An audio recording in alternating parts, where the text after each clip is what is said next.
날마다 새로운 나를 위하여라는 제목으로 말씀 나누도록 하겠습니다. 여러분, 현대 심리학 용어 중에 고착 상태, 흔히들 우리가 고착화, 고착된다 이런 말을 쓰죠. 심리적인 용어입니다. 고착 상태.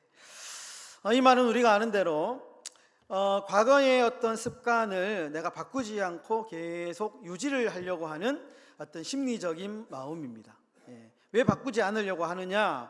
왠지 내가 과거에 있는 그 어떤 습관을 바꾸면 마음이 불안해지기 때문에. 그래서 과거에 내가 가지고 있던 습관을 그대로 가지고 있는 겁니다. 그래야지 마음이 안정이 되기 때문에 그런 것이죠. 그런데 여러분, 이런 고착 상태에 빠진 사람은 특징이 있는데요, 변화하는 것을 싫어합니다. 그리고 변화하는 것을 두려워합니다. 그래서 변화에 무척 민감합니다. 여러분, 그런데 곰곰이 생각해 보면 변화를 거부한다는 것은 불가능하죠. 지금도 우리 몸은 계속 변하고 있습니다. 우리 몸의 세포는 지금도 끊임없이 세포 분열이 일어나면서요, 낡은 세포는 죽고 새로운 세포가 계속 끊임없이 생명체는 변화하고 있습니다. 모든 것이 변하고 있습니다. 생명이라는 것은 여러분 정지 상태가 없습니다. 지금도 우리 몸의 세포는 분열하면서 새로운 세포가 만들어지고 있다라는 것이죠.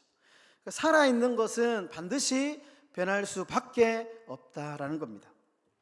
여러분, 문명사학적으로 역사를 연구했던 아놀드 토인비라고 하는 분이 계시는데요, 아주 유명한 분이죠. 이분이 역사적으로 존속했던 문명들 약 26개의 문명을 전수조사합니다. 그런데 그 26개의 문명 중에 16개의 문명이 하루아침에 사라집니다. 그런 거 있죠. 갑자기 잉카 문명, 마야 문명, 이거 다 문명이거든요. 하루아침에 다 사라져 버립니다. 근데 왜 갑자기 하루아침에 이런 문명이 발전하지 못하고 사라졌느냐를 연구해 보니까 하나의 공통적인 원인이 밝혀졌는데, 역사적인 도전에 변화하지 못했기 때문에. 끊임없이 시대가 변하고 있는데 그 문명은 변하지 않았기 때문에, 변화를 거부하고 변화하지 않았기 때문에 결국에는 망했다라고 하는 공통적인 결과를 얻게 됩니다. 여러분, 영적인 세계도 마찬가지입니다. 여러분, 영적인 고착 상태를 우리가 매우 조심해야 됩니다. 여러분, 바울이 갈라디아 교인들을 책망한 것이 바로 이 점입니다. 갈라디아서를 쓰면서 갈라디아 교인들에게 이 점에 대해서 매우 우려의 목소리를 쓰고 있는데요, 갈라디아 교인들은 구원받은 은혜에 감격하는 신앙으로 출발했습니다. 자신들이 은혜로 구원받았다라고 하는 이 감격 때문에 너무너무 기뻤습니다. 그런데 시간이 지나갈수록 그 사랑과 감격이 점점 무디어지고 결국 잃어버리는 결과로 이어지게 됩니다. 여러분, 이런 영적 고착 상태에 빠지지 않기 위해서 우리가 어떻게 해야 될까? 날마다 새로운 은혜를 받아야 됩니다. 날마다 새로운 주님을 우리가 만나야만 영적인 고착 상태에 빠지지 않게 되는 것입니다. 그럼 바울은 이렇게 고백합니다. 빌립보서 3장 14절, 13절과 14절에 바울은 영적 고착 상태에 빠지지 않기 위해서 이렇게 권면합니다. 형제들아, 나는 뒤에 있는 것은 잊어버리고 앞에 있는 것을 잡으려고 표대를 향하여 부름의 상을 위하여 달려가노라. 바울은 영적인 고착 상태에 빠지지 않기 위해서 날마다 목표를 세우고 달려갔다. 여러분, 고대 그리스의 무사들은 전투 기술을 향상시키기 위해서 이런 글자를 새겨두고 훈련을 했다고 합니다. 주목해라, 모방해라, 반복해라. 벽에다가 주목해라, 모방해라, 반복해라 라고 하는 글씨를 새겨가지고 열심히 전투 기술을 향상시켰다고 합니다.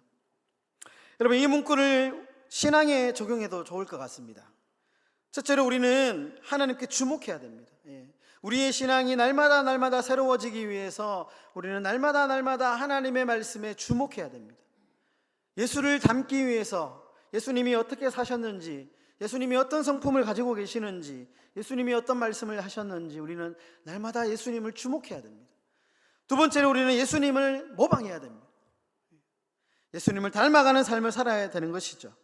예수님처럼 섬기고 예수님처럼 사랑하고 예수님처럼 기도하는 삶을 우리가 닮아가야, 그럴 때 우리의 신앙이 새로워지는 것이죠. 세 번째, 반복해야 됩니다. 여러분, 신앙은 일회성이 없습니다. 여러분, 음악 연주가나 스포츠 선수들은 매일매일 똑같은 동작을 반복하면서 습관화시킵니다. 매일매일 반복합니다. 매일매일. 그렇게 함으로 몸에 익히죠. 감각을 잊지 않기 위해서 반복 연습하는 겁니다. 여러분, 신앙도 마찬가지입니다. 하나님을 바라보고 예수님을 본받는 삶의 노력은 끊임없이 반복해야 됩니다. 여러분, 기도 힘들죠? 기도 힘듭니다. 그러나 기도해야 됩니다. 기도가 습관이 되기까지 끊임없이 반복해야 되고요. 말씀 읽는 거 쉽지 않습니다. 그러나 말씀 묵상하는 것이 습관이 될 수 있도록 계속해서 반복적으로 말씀을 읽어야 되고요.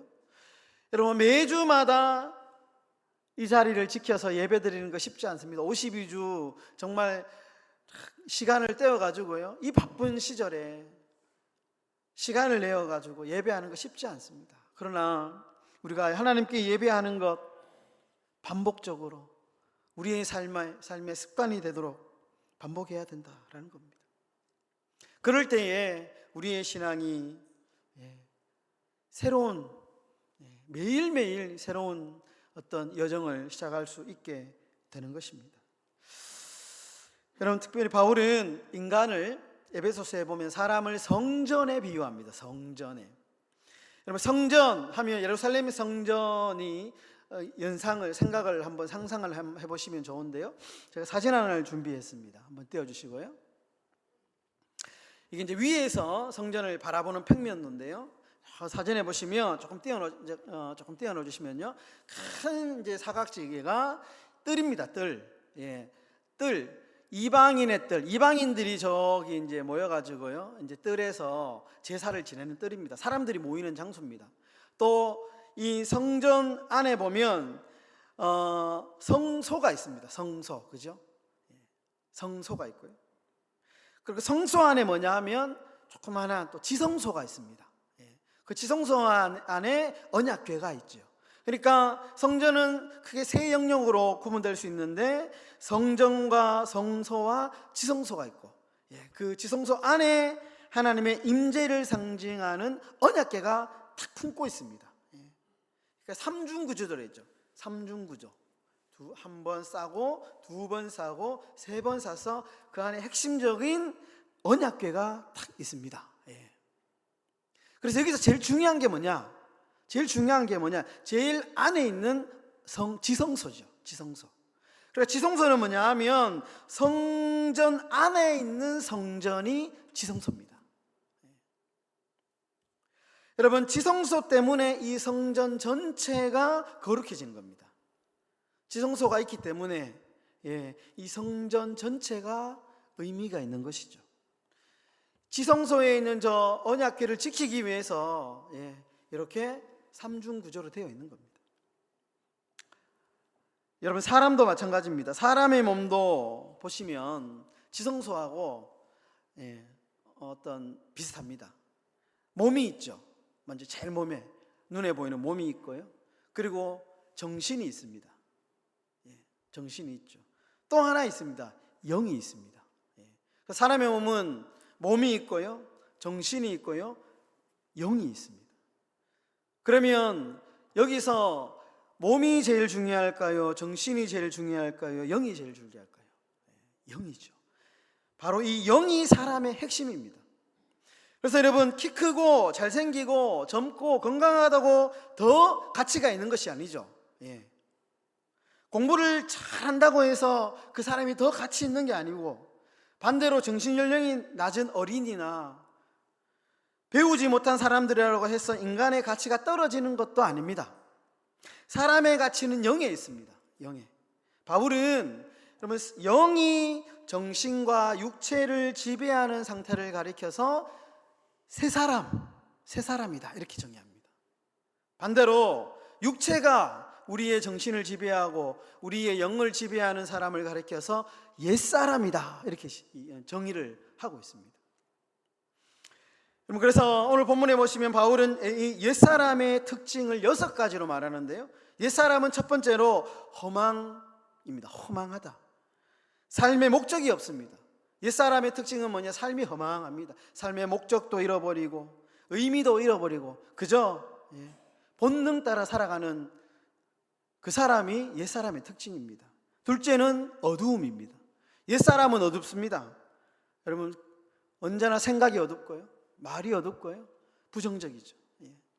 세 번째, 무지합니다.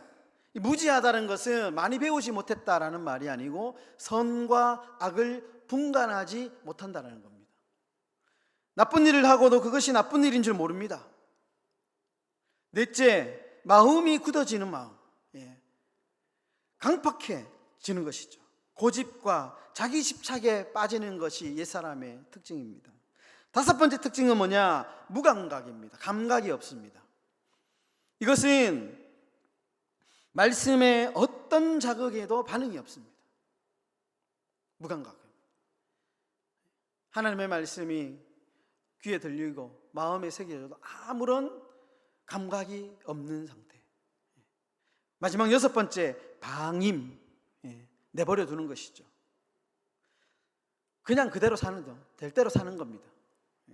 사람으로 살기를, 신앙인으로 살기를 포기하는 겁니다. 방이랑 될 대로 되라.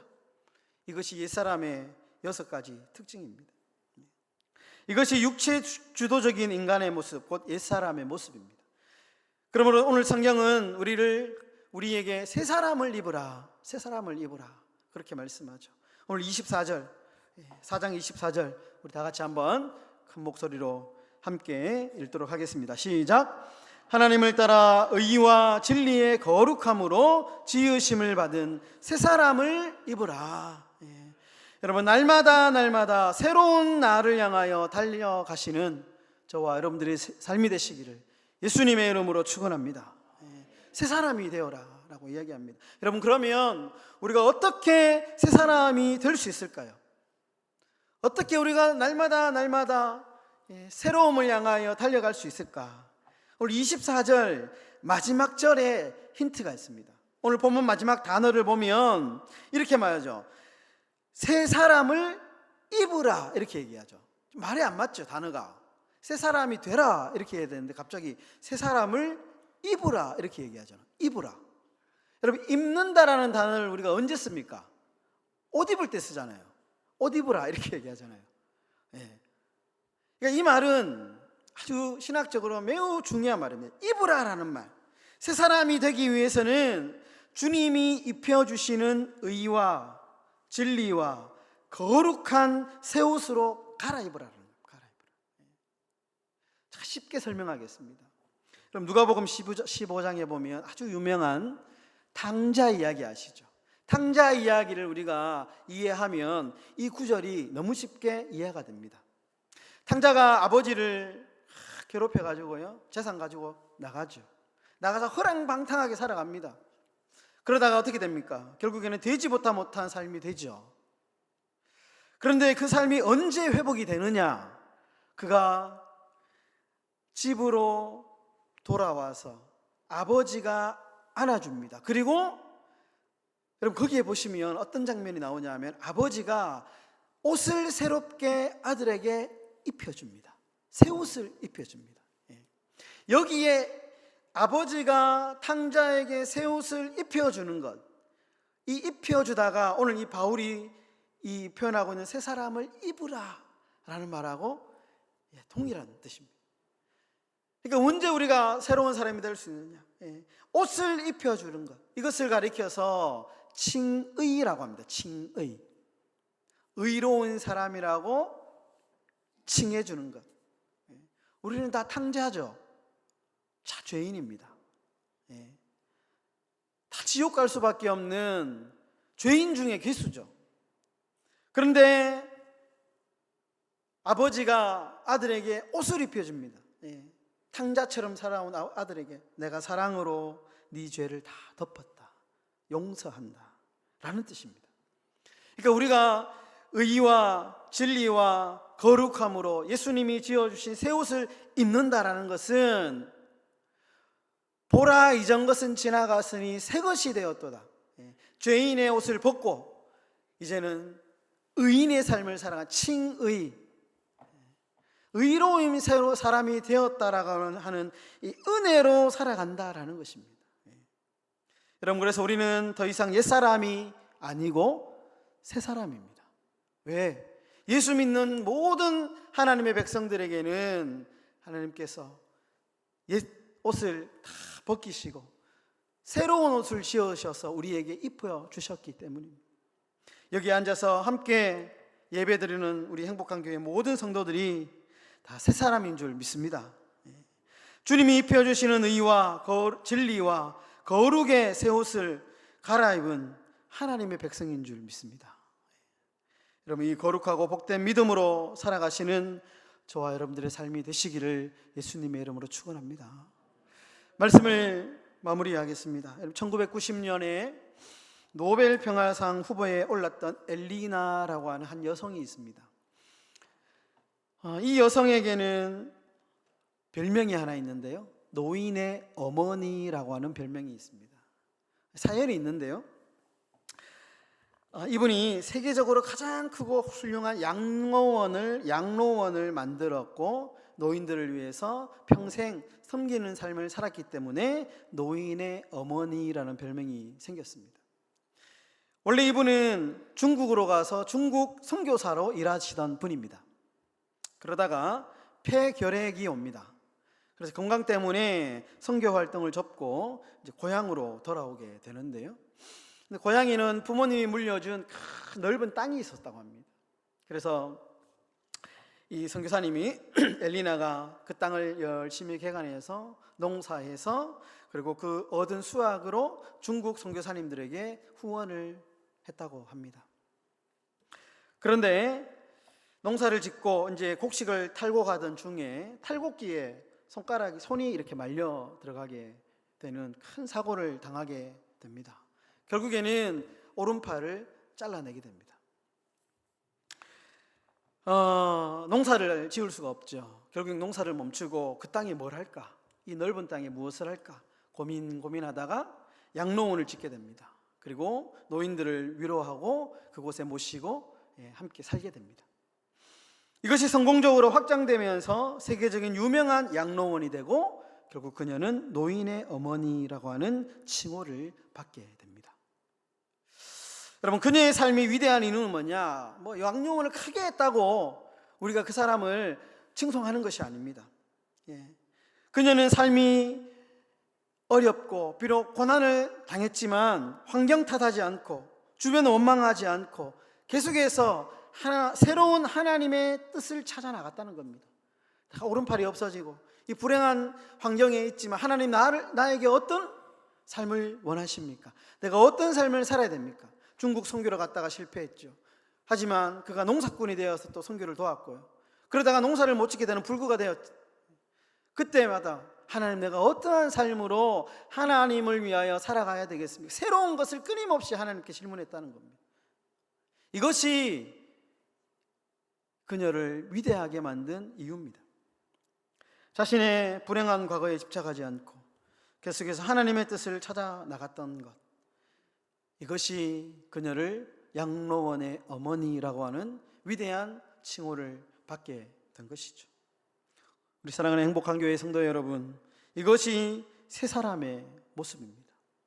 멈추지 않고 날마다 새로운 날을 향하여 달려나가는 것, 이것이 새 사람으로 칭의받은 새 사람이 살아가야 될 모습이 되어야 될 것입니다.